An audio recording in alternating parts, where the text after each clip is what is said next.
Denver. It was a tough game. I mean, I thought we held our own right up until, midway through the second half. The Montana Grizzlies and the Lady Cats of MSU get their chance at some March Madness. We're in both Ohio and Colorado speaking with the teams.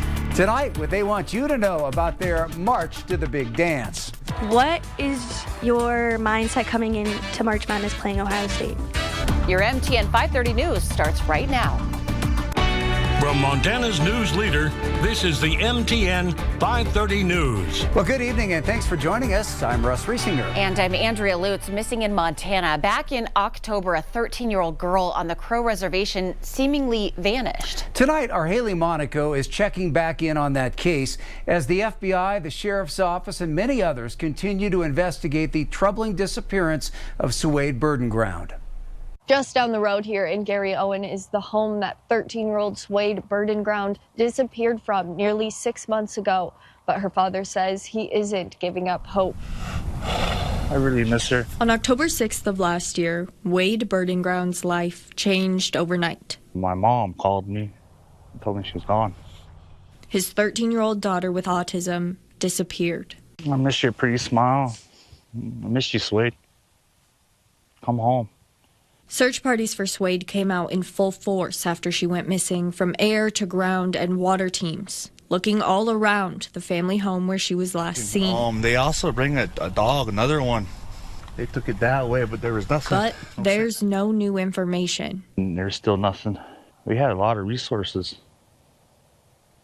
And just like what the FBI told me, they ruled out that she's here. Suede left behind her phone, which family gave to the FBI to search. They did take her phone. They didn't get nothing off of it, and that was my only lead.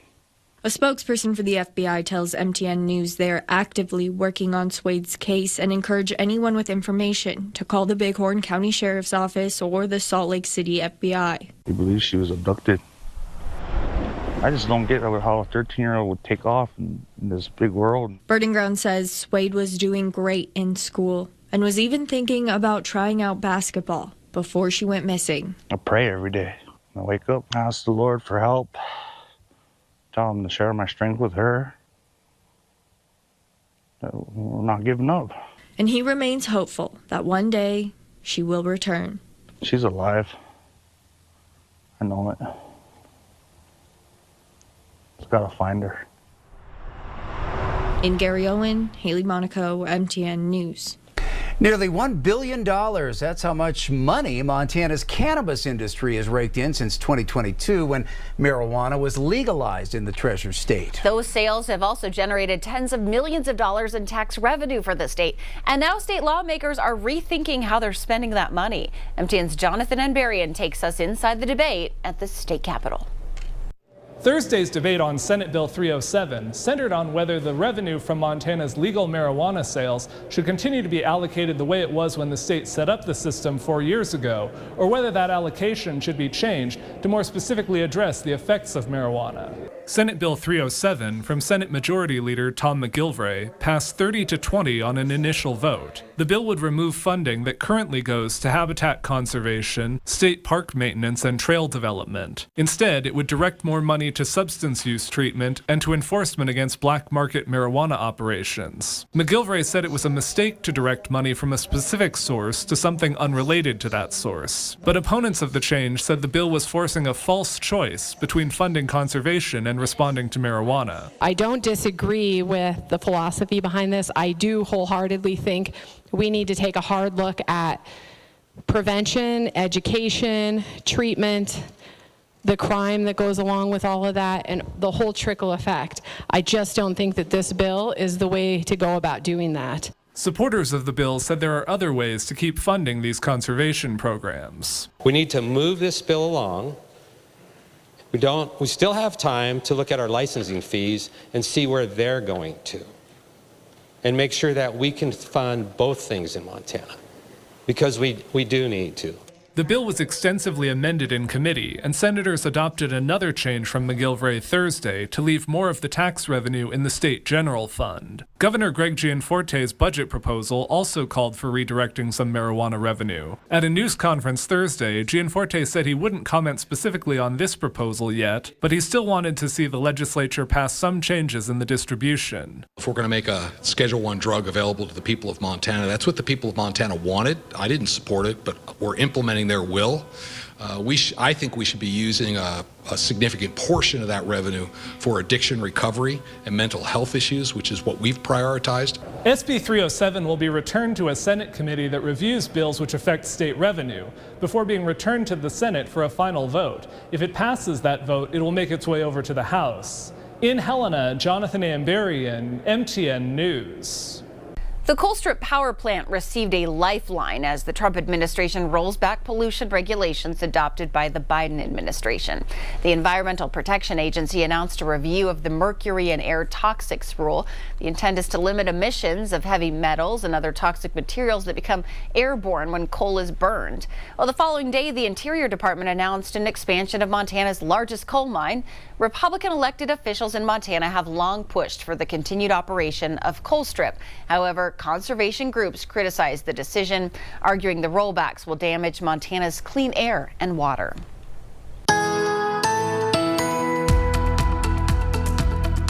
And good Thursday evening, everyone. Taking a look at our satellite and radar composite, we still have plenty of rain showers occurring over northeastern Montana. And speaking of Colstrip, a few rain showers approaching Colstrip right now, but mostly over Bighorn County. We've had some spotty showers trying to fall over Yellowstone County, but not much has reached the ground. More snow already falling over the higher elevations over the Beartooth, to a lesser extent the Absarokas. Some more rain and snow shower mixes between Livingston and Big Timber. And you can see with the warmer air in the northeastern quarter of the state, we have mainly rain showers. Certainly looks and feels much more like a spring day. Appropriately enough, today is the first day of spring, but what other changes are coming our way? Our complete 7-day forecast coming up in just a few minutes.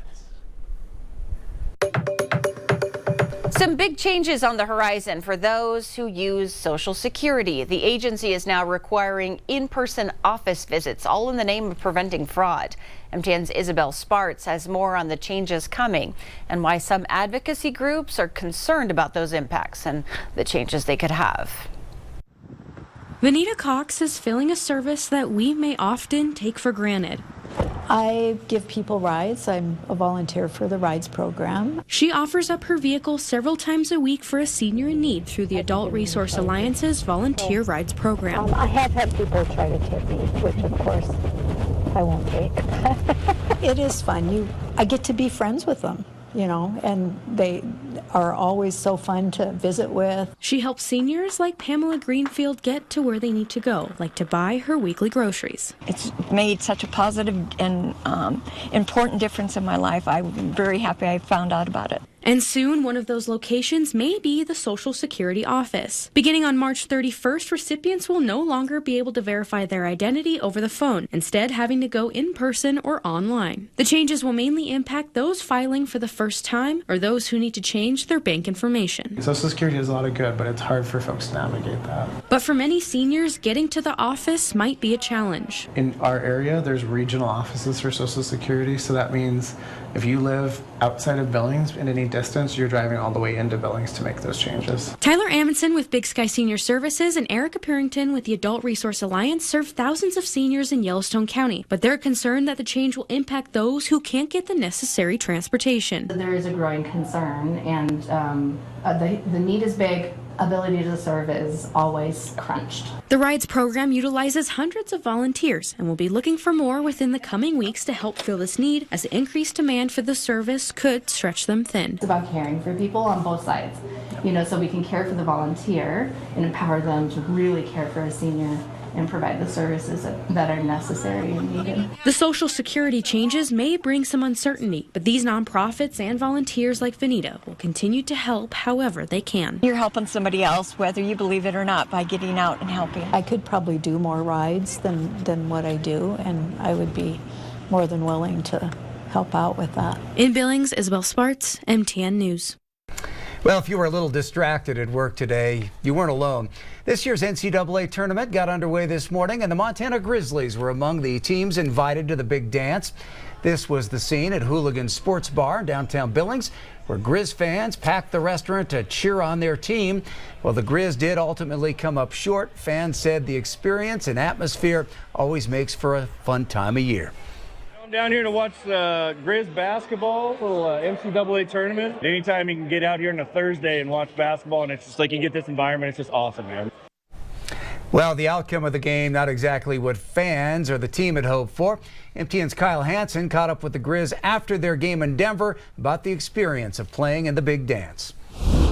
Hey everyone, Kyle Hansen here just outside of Ball Arena, and the wait is officially over as the first round of the men's NCAA tournament got underway on Thursday here in Denver. Grizzlies versus Badgers, first game of the day here in Denver to get the tournament started. And Montana gets the early lead, and it's Kai Johnson knocking down the three-pointer to get things started at Ball Arena. Later, Grizzlies trailing, but Brandon Whitney doing his thing that we've seen a million times. Gets to the basket, count it. Second half, UM comes out firing as Johnson gets his third three-pointer of the game here. Then a steal from Sawyer leads to a layup by Money Williams to get the Grizzlies within 51-47, and the Grizz faithful in attendance love everything about that as they get back in the game.